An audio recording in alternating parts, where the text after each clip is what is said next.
नाशिकेत ग्रंथाचा आपला 11वा अध्याय सुरू आहे. कालच्या भागामध्ये 11व्या अध्यायामध्ये अनेक पातकं सांगितली, ते आपण ऐकलेली आहेत. पुरुषाने अगमगमन केले असता त्यास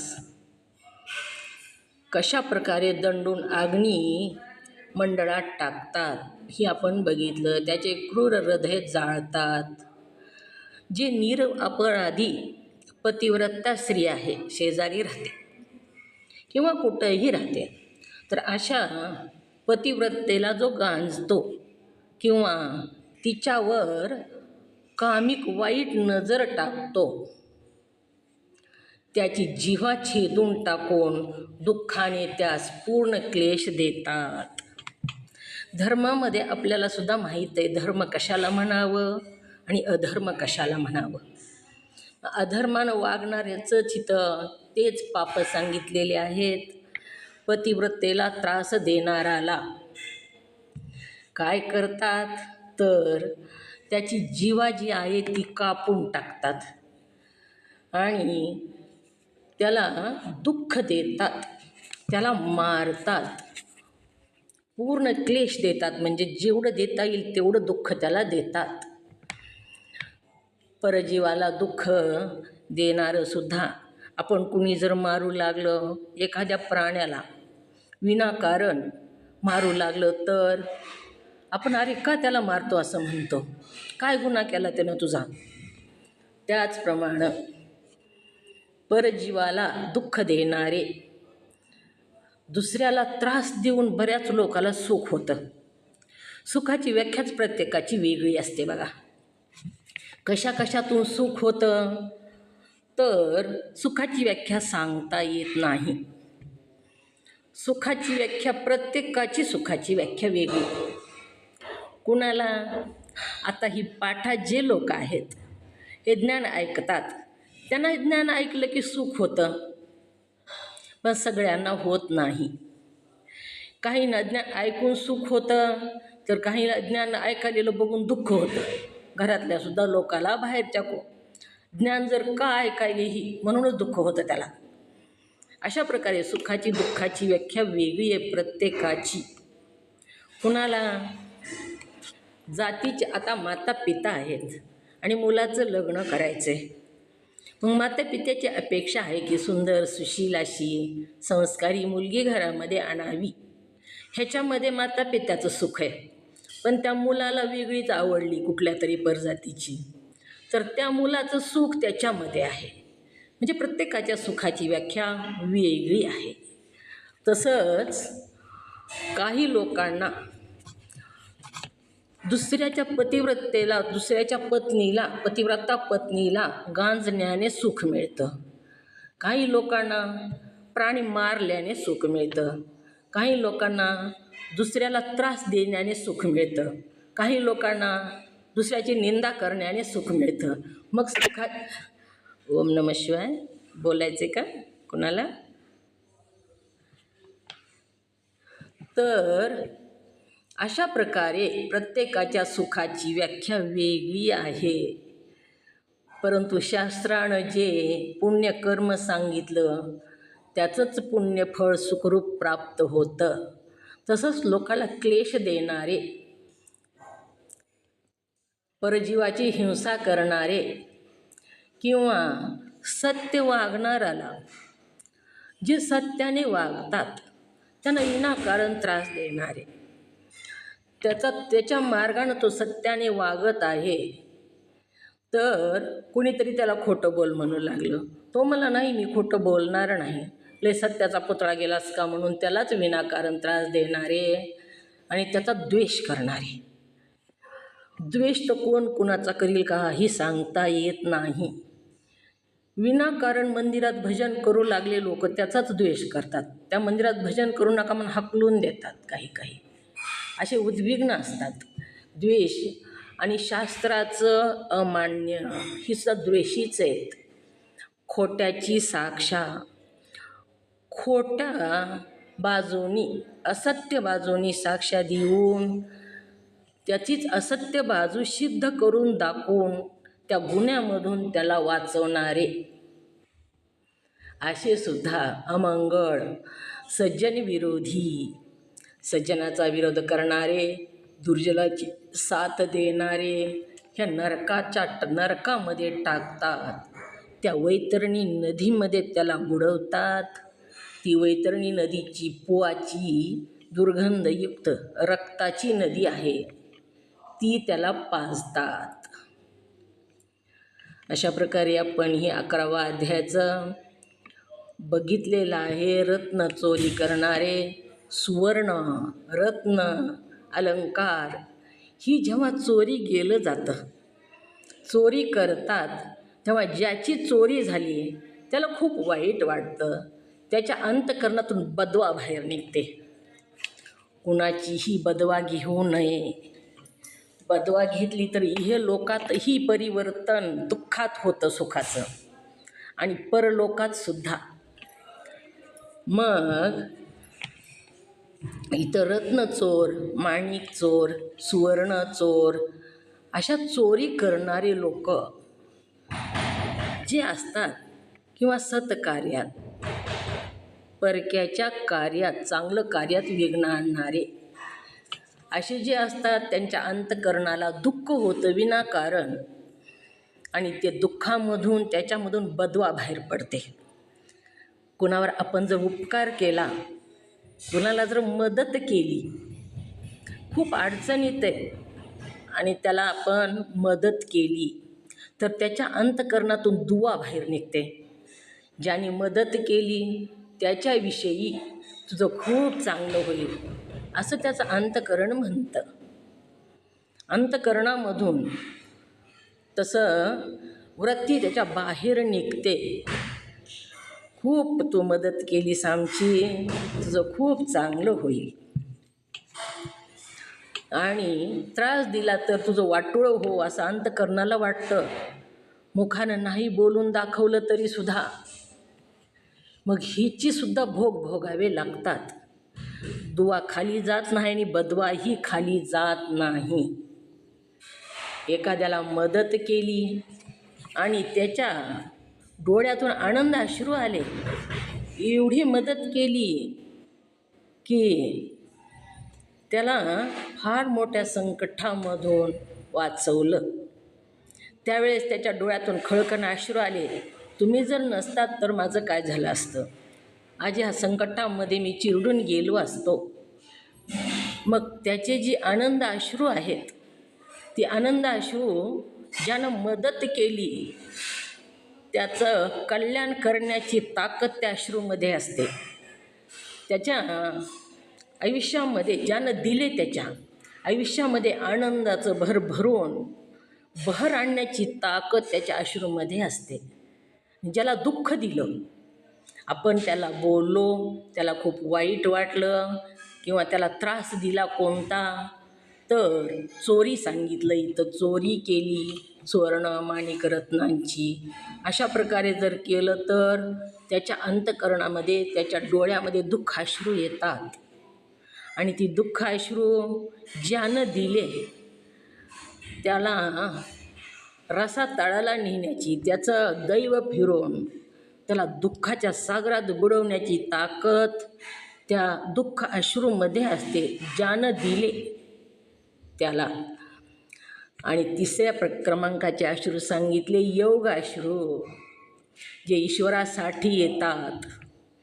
ईश्वर भक्तीमध्ये असे अश्रू येतात बऱ्याच लोकांना. पूजा करताना अश्रू येतात, वाचताना अश्रू येतात, खूप आनंद वाटतो कळालं की, आणि डोळ्यामध्ये टपकन अश्रू उभे राहतात.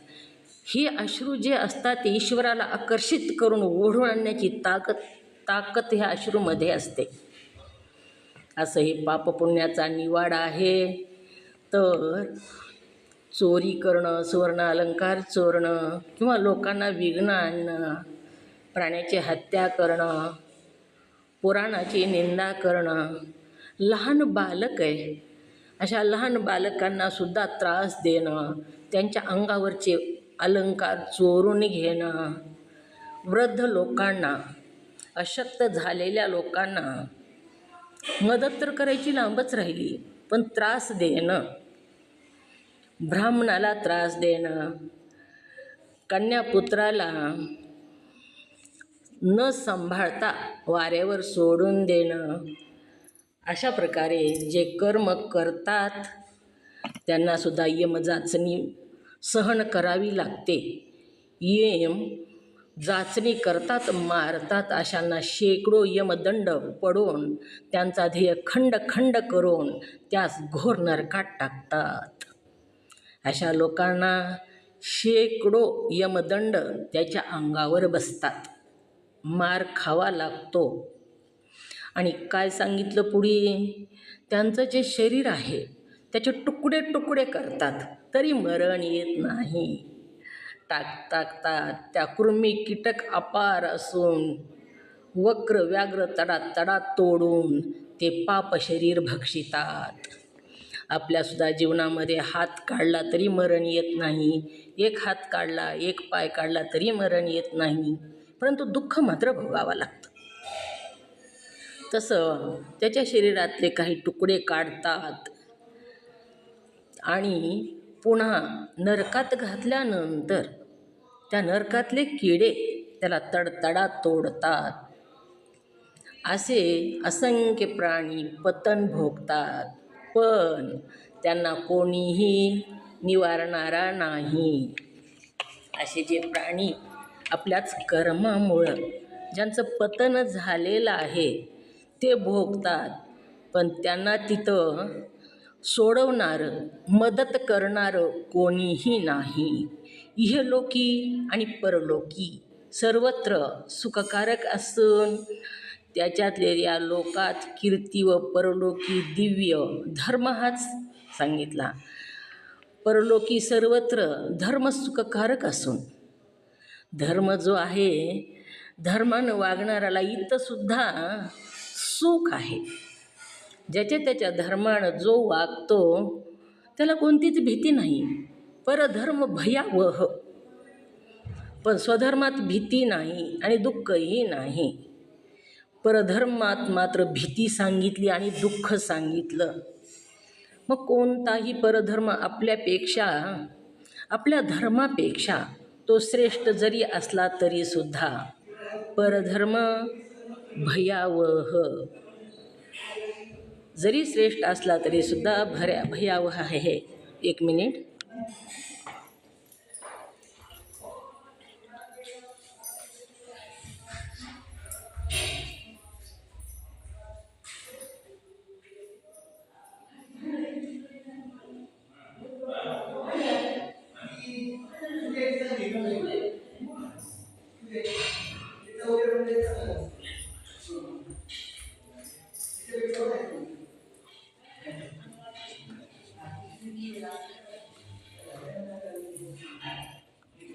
ओम नमः शिवाय. परधर्म भयावह, स्वधर्मामध्ये सुख आहे. मासा जो असतो बघा, ज्याच्या त्याच्या धर्मामध्ये सुख आहे, मग तो कोणताही असो, उच्च धर्म असो नाही तर नीच धर्म असो. मासा पाण्यामध्ये जिवंत राहतो. दूध कसं आहे, पाण्यापेक्षा श्रेष्ठ आहे दूध, परंतु मासा दुधामध्ये जिवंत राहू शकत नाही. आपल्यापेक्षा श्रेष्ठ जरी दुसरा धर्म असला तरीसुद्धा परधर्म भयावह आहे आणि दुःखदायक आहे. धर्म सुखकर आहे आणि परधर्म मात्र दुःखदायक आहे. म्हणून फक्त धर्मच सोडवू शकतो. धर्माशिवाय. ओम नमः शिवाय. बोला. हां, गीतेचा श्लोक म्हणतो म्हणा. ओम नमः शिवाय. सर्वांना वंदन. ओम नमः शिवाय. स्वधनम धनम श्रेय, परधर्मो भयावह. ओम नमः शिवाय. ओम नमः शिवाय. भयावह कसं भय आहे बघा. आता स्वधर्म म्हणजे पत्नीचा धर्म. लग्न झालं, पत्नी घरामध्ये आणली, पत्नीच्या धर्मानं, पतिव्रता धर्मानं जर पत्नी वागली तर किती निर्भीड आहे ती, कशाची तरी भीती आहे का तिला. परंतु तिनं जर तो धर्म सोडला आणि तिचं पाऊल जर बाजूला पडलं तर किती भीती आहे तिच्या जीवनामध्ये. कोणाच्याही जीवनामध्ये कोणत्याही धर्मानं वागलं तरच तो धर्म सोडवतो. असं धर्म सुखकारक असून त्याच्याने या लोकात कीर्ती व परलोकी दिव्य भोग मिळतात. धर्म सुखकारक आहे आणि धर्मानं वागणाऱ्याला इथं आपण आता जी चालू ध्येय आपला आहे इथंसुद्धा कीर्ती होते. कीर्तिवान होतो तो. धर्मानं जो चलतो तो अट्टासानं काहीच जास्त करायचं नाही. फक्त आपल्या धर्मानं आपण चालायचं, धर्म सोडायचा नाही. एवढं जरी केलं तरीसुद्धा इथं कीर्ती आणि परलोकी दिव्य भोग मिळतात. कोणता मोठा परमार्थ करायचा नाही, कोणतं मोठमोठे दान धर्म नाही जरी झाले तरीसुद्धा फक्त आपल्या धर्मानं आपण जर चाललो, आपल्या मार्गानं आपण जर सरळ चलत गेलो तर इथं कीर्ती होते आणि तिथं यमलोकामध्ये दिव्य भोगाची प्राप्ती होते. अतिशय सुखावह असे भोग, सुखाची प्राप्ती होते, दिव्य असे भोग मिळतात तिथं. यासाठी अंतकाळीचा पाठीराखा आणि निज धर्म सखा धर्म आहे. अंतकाळीचा पाठीराखा सखा धर्म तिथं कोणीच सोडवायला येत नाही.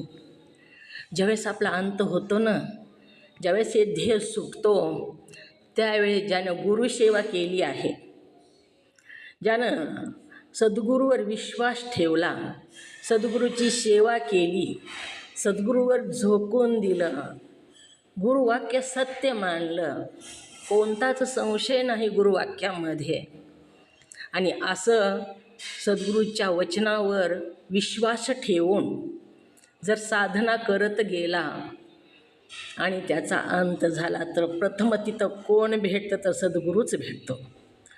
सद्गुरू भेटतो आणि सद्गुरू त्याच्याकडूनसुद्धा काहीतरी अयोग्यसुद्धा घडलेलं असतं, पण त्याच्यातून सद्गुरू वाचवतात. त्यांना सगळे नियम माहीत असतात.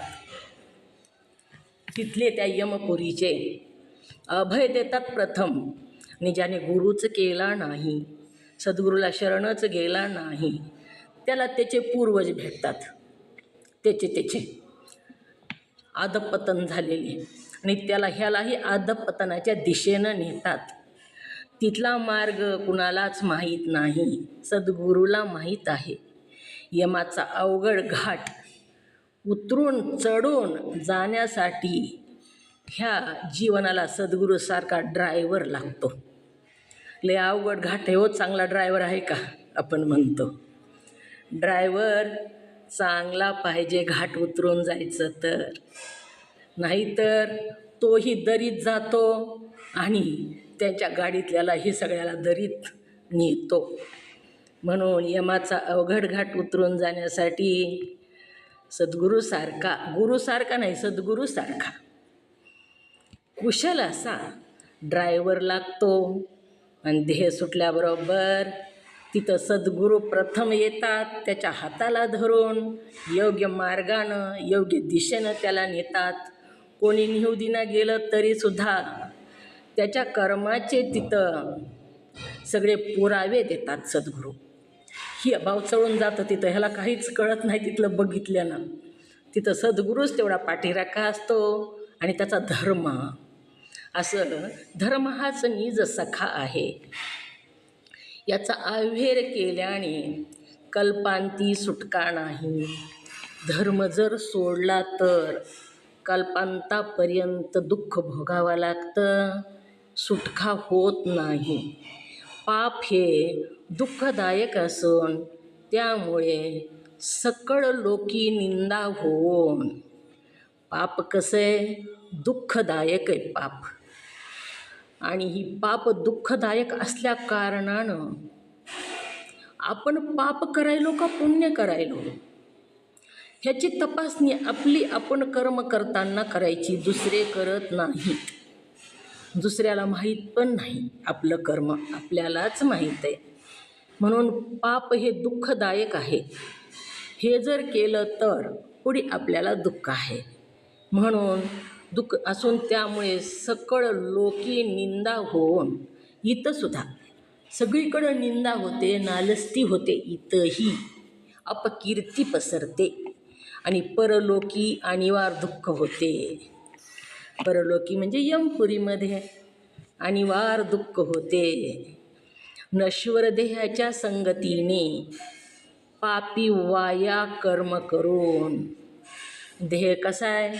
नश्वर देह, इथंच हा देह पडणारा आहे आणि ह्याची संगती केली आणि हा देह माझा आणि देहाधिक माझे. जेव्हा माझा आणि माझे, अहमता आणि ममता हे असेल तरच पाप घडतं, नाहीतर घडत नाही. अहंता आणि ममता हीच पापाचं मूळ कारण आहे. हा माझा, हा परका, आणि असं द्वैत करण्यामुळं माझ्याला पाहिजे, माझ्याला कमवून ठेवायचे, दुसऱ्याचं हिसकावून घ्यायचे, अशा प्रकारची वृत्ती होते आणि ह्याच्यातूनच पाप घडतं. थोडंसं नुसत्या प्रसादात सुद्धा सांगितलं बघा शास्त्रानं, क्षुल्लक गोष्टी करताना सुद्धा पाप पुण्याचं सांगितलं. आता कुणीतरी प्रसाद वाटू लागलं मंदिरामध्ये. 20 किलो पेड्याचा प्रसाद वाटायचा आहे त्याला मंदिरामध्ये. त्यानं एकट्याला वाटणं होत नाही त्याला मंदिरामध्ये तो प्रसाद. अनेक लोकांना टोपले भरून दिले आणि प्रसाद वाटायला सांगितला. तेव्हा जो वाटणारा आहे प्रसाद, तो काय करतो? आपला स्वतःचा आला की काय करतो? किती पेढे देतो? ओम नमः शिवाय. ज्योतिताई मरुडकर.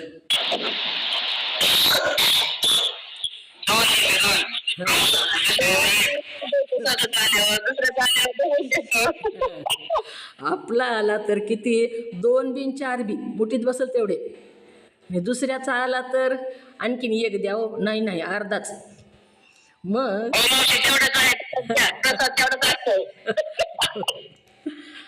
मग ही सुद्धा दुःखदायक सांगितलं, ही सुद्धा अधर्मच झाला.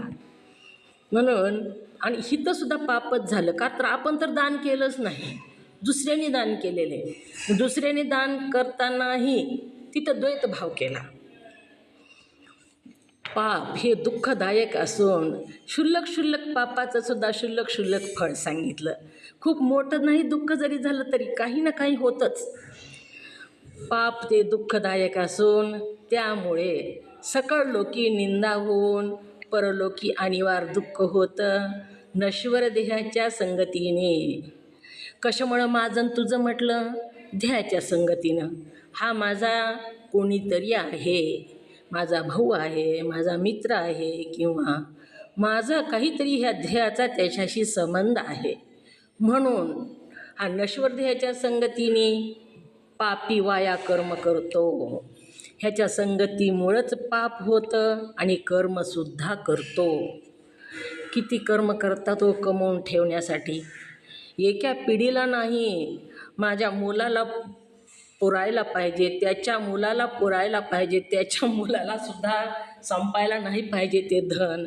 3ऱ्या 4थ्या 5व्या पिढीला पुरल एवढं धन कमवून ठेवतात. मग कमवताना काय खरं वागून सत्य वागून धन कमवता येतं का? कमवता येतच नाही. धन कमवताना पापच होतं. आणि धन जे कमवून ठेवलं ते वारसदार होतात, हिसकाटून घेतात आणि पिटवून देतात त्याला. मधमाशीसारखं जन्मभर मधमाशी मध गोळा करते, कोणीतरी टेंबा घेऊन येतं आणि त्याला त्या मधमाशा जाळून टाकतं माहोळाच्या, मध घेऊन जातं. तसंच आहे आपलं. जन्मभर कमावतो, कमवून ठेवतो म्हाडेवर म्हाड्या, आणि ती कमवत असताना पाप करतो. आणि कमावलेलं त्या मधमाशीला जसं जाळून टाकलं तसं आपलेच पुढचे जाळतात किंवा दफन करतात, ज्याच्या त्याच्या धर्माप्रमाणे.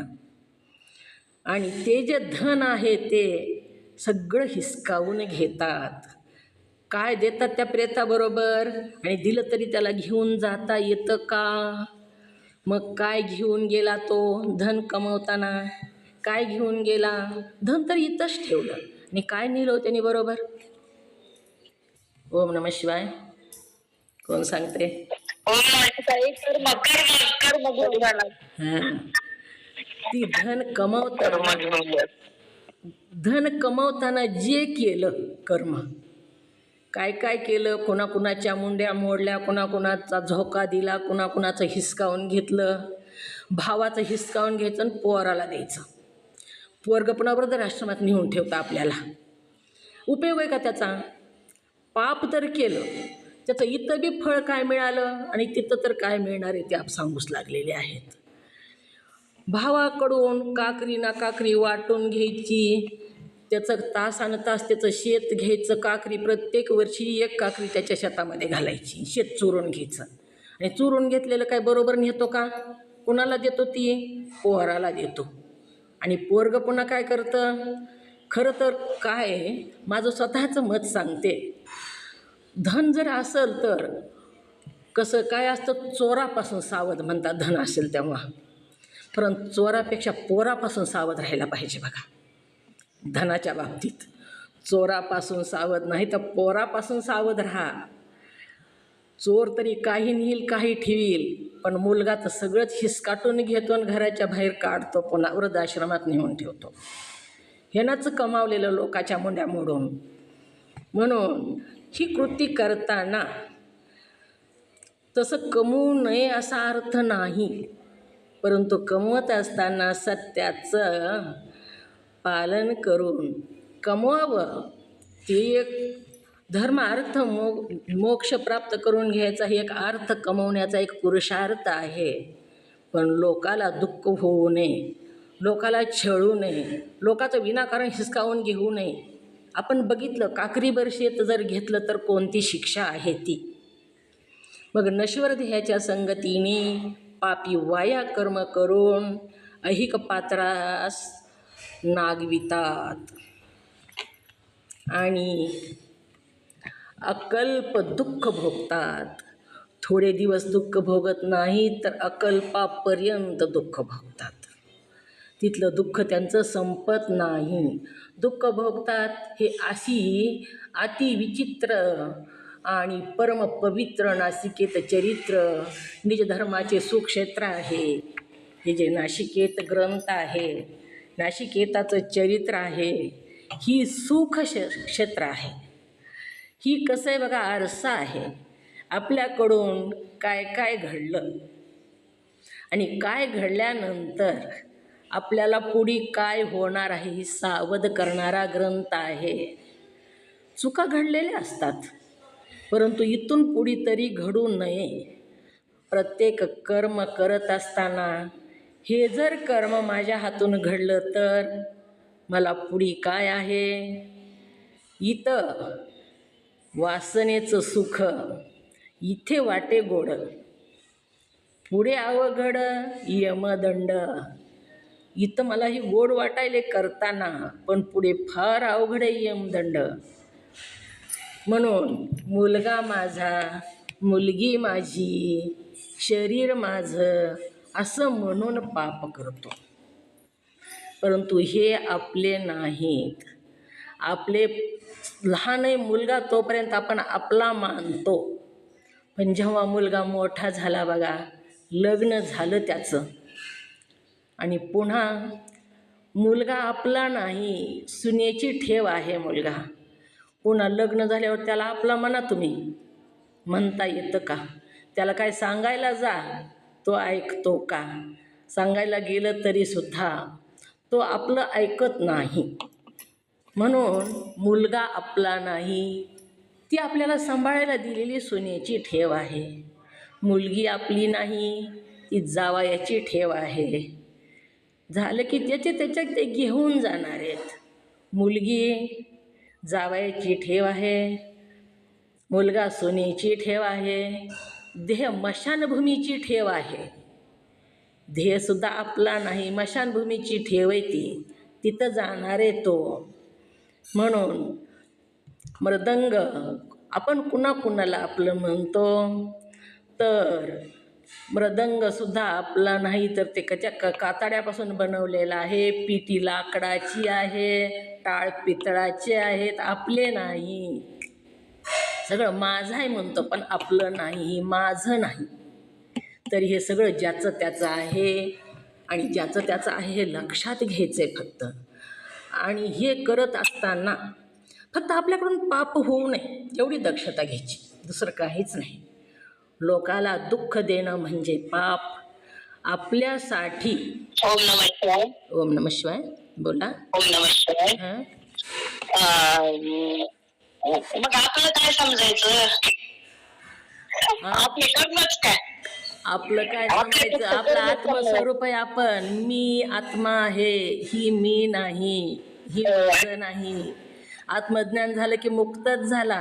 ही शरीर माझं नाही, धन माझं नाही, ही कोण काहीच नाही.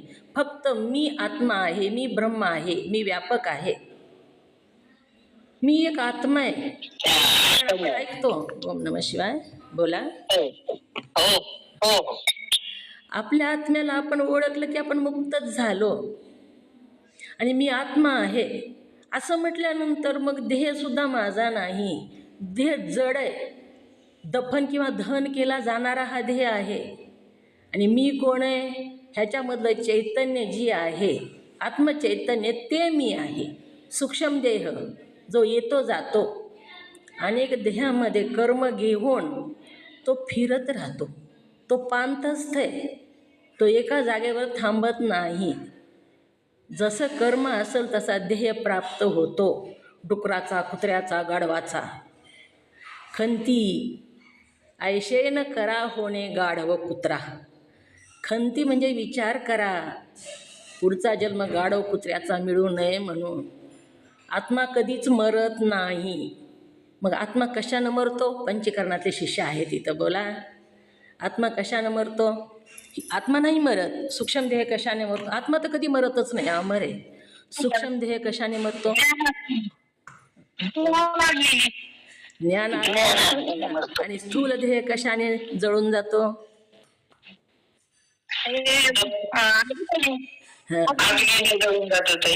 आणि सूक्ष्म देह कुणी प्रश्न विचारला ताई, कळालं का? सूक्ष्म देह जो आहे तो फिरत राहतो. आणि ज्ञान अग्नी, ज्ञान अग्नी कोणता? तर मी आत्मा आहे, हीच आहे ज्ञान अग्नी. आणि तसा आपल्याला बोध झाला, आपण त्याच्यावर आरूढ झालो, मी आत्माच आहे असं कळालं की मग मात्र सूक्ष्म देह मरून गेला, पुन्हा जन्म नाही, मरण नाही. सूक्ष्म देह जाळून टाकला त्या अग्नीनं. म्हणून ही आपलं नाही, ही इथंच राहणार आहे सगळं. आणि मी आत्मा आहे